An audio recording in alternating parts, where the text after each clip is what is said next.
Continuamos nuestra reflexión sobre los elementos de la teología. Veíamos en el video pasado sobre el tema de la revelación, que sería como un elemento de presupuesto para hacer teología, puesto que la teología se hace a la luz de la revelación. Analizábamos que era de manera muy general y sucinta lo que entendíamos por revelación. Ahora hablaremos de otro de los presupuestos de la teología, que es precisamente la fe. La fe, por lo tanto, es el presupuesto objetivo de la teología. Si bien la teología parte del dato revelado, es decir, estas verdades que Dios ha dado a conocer y que son una base imprescindible de la teología, el teólogo tendrá que hacer su reflexión teológica a partir de su experiencia de fe. Es decir, el teólogo tendría que ser una persona que sea creyente. Por lo tanto, la fe no es solamente algo que se fabrica, era algo que inventa el teólogo, algo que se le ocurre, sino que la fe es justamente un presupuesto. El teólogo, por lo tanto, no es que invente la fe, él ya debe de tener la experiencia de fe. Si no tiene fe, bueno, entonces no es teólogo, no está haciendo teología. La teología tiene como presupuesto la fe. Los que realizan el quehacer teológico son personas que tienen fe. De ahí parte precisamente entonces esta labor teológica.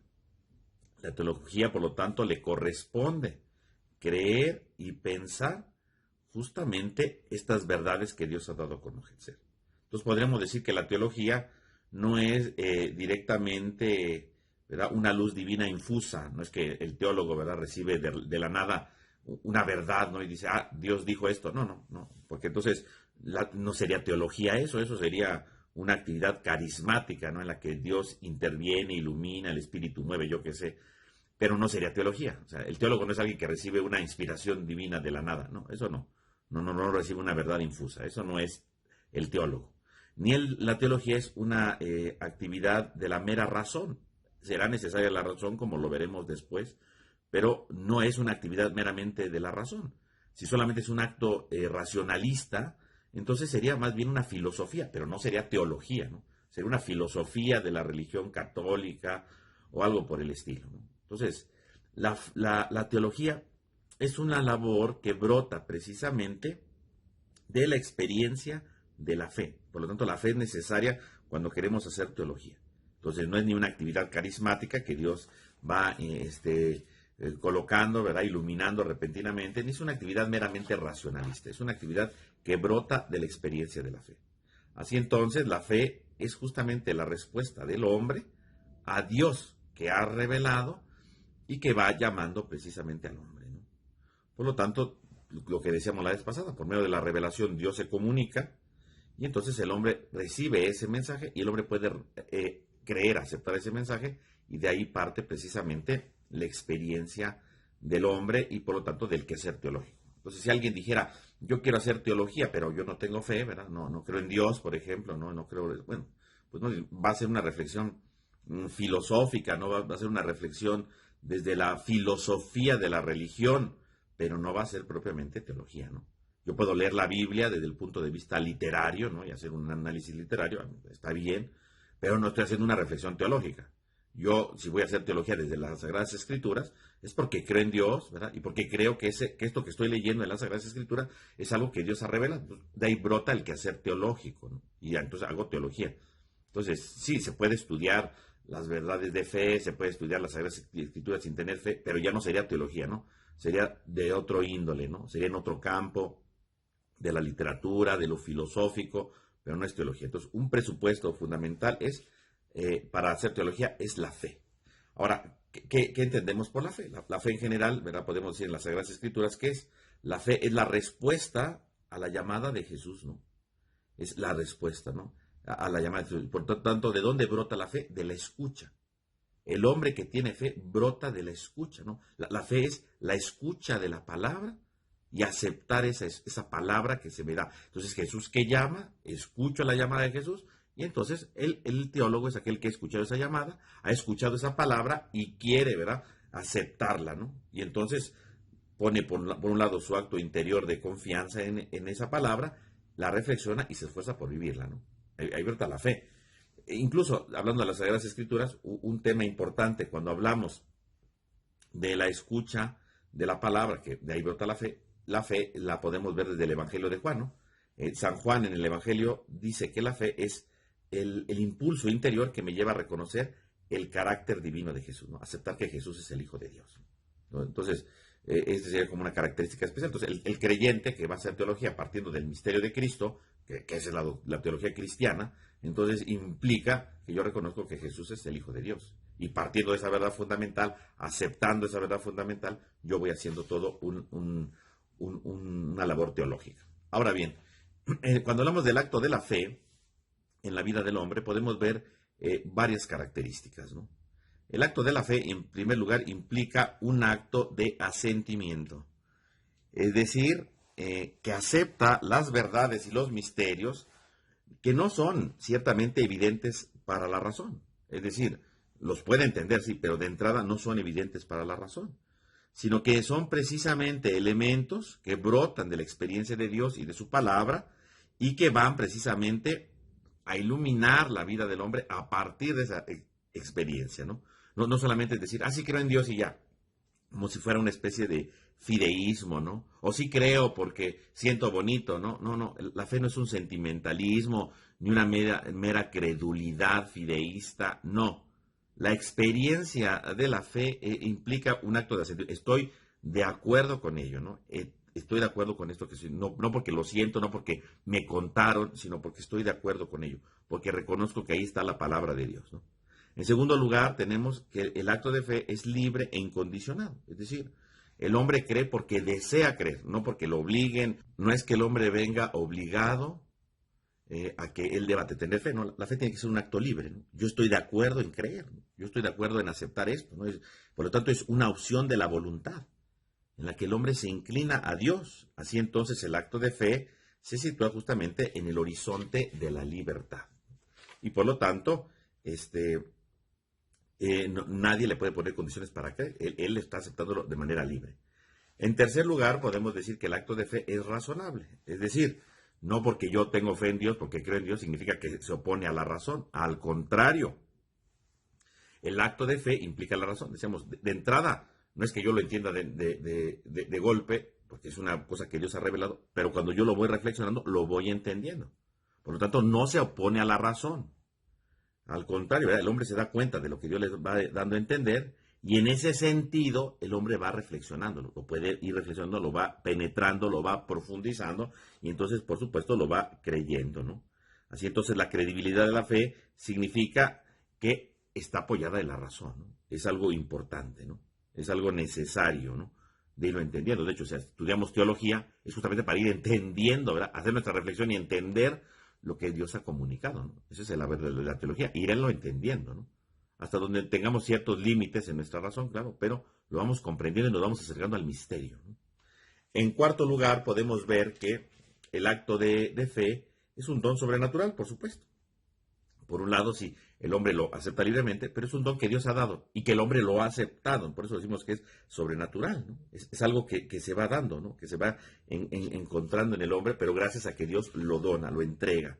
Y finalmente, el acto de fe, pues lleva a un modo de vivir, como decíamos hace un momento. Si el acto de fe es la escucha de la palabra, ¿verdad? Brota de la escucha de la palabra, implica no solamente escucharlo, aceptarlo, sino que al aceptarlo se tiene que demostrar a través de un estilo determinado de vida, ¿no? Un estilo determinado de vivir, de llevarlo a cabo, de comprometerse con eso que uno ha aceptado.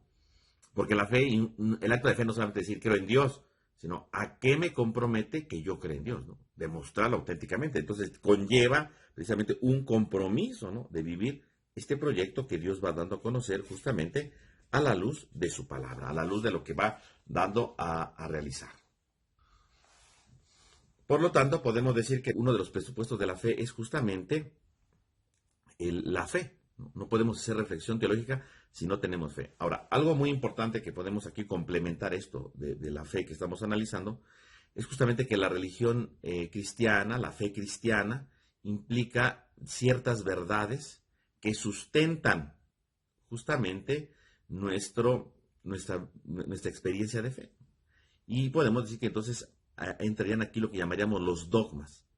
Tener fe implica que tenemos ciertos dogmas, ciertos cimientos que nos ayudan a tener consistencias y bases firmes a partir de las cuales se va realizando la reflexión teológica. Y entonces, ¿qué entendemos por un dogma, ¿no? Un dogma no es simplemente un principio teórico, ¿no? Como algunos lo ven, o un axioma, no algo como elemental que tiene que suceder, no.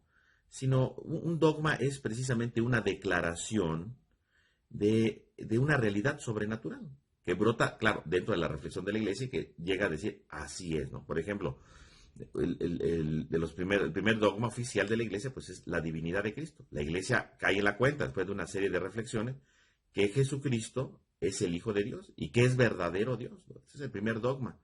La iglesia lo reflexiona y dice, esta es una verdad de fe. Y a partir de ahí seguimos reflexionando.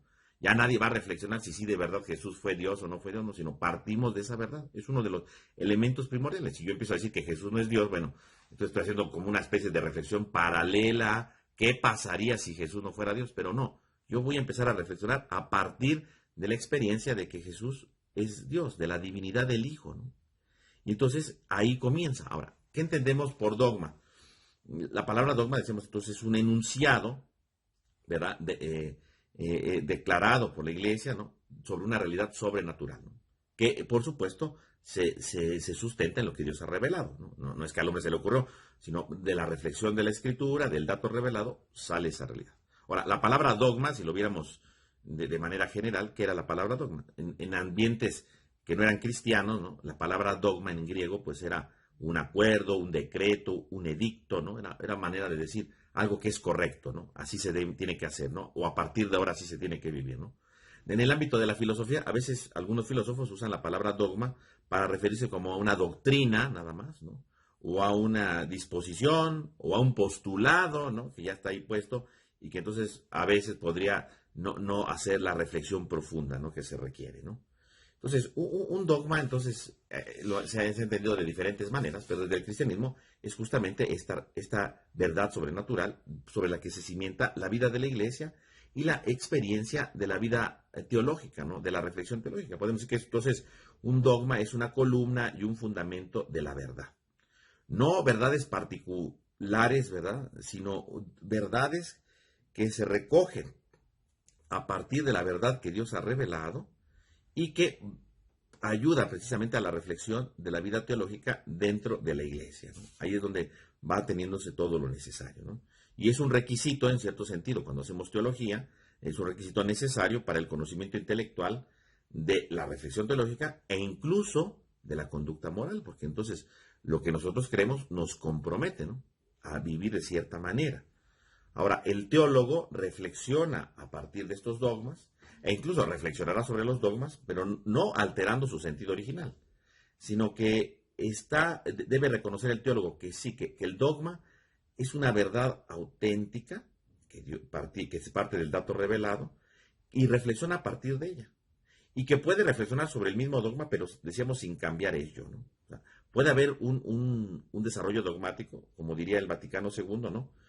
Conservando el contenido original, pero pudiendo, ¿verdad?, iluminar realidades presentes, pero sin cambiar nunca el sentido original de ello. Así que entonces, cuando alguien quiere interpretar un dogma, podríamos verlo desde varios puntos de vista.